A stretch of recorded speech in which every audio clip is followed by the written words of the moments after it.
সালাতে দোয়া কবুল হয়। সালাতে দোয়া কবুলের 3 জায়গা। একটা হচ্ছে তাকবীরে তাহরিমার পরে আমরা সানা পড়ি না, আমরা তো একটা পড়ি।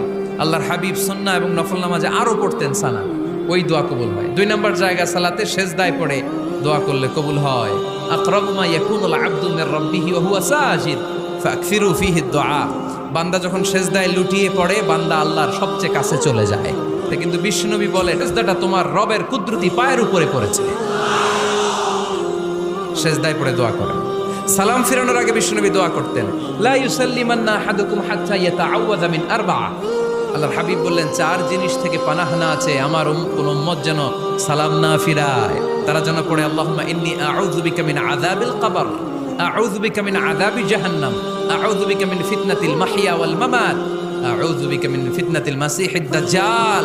আল্লাহ কবরের আযাব থেকে বাঁচাও, আল্লাহ জাহান্নামের আগুন থেকে বাঁচাও, আল্লাহ জীবন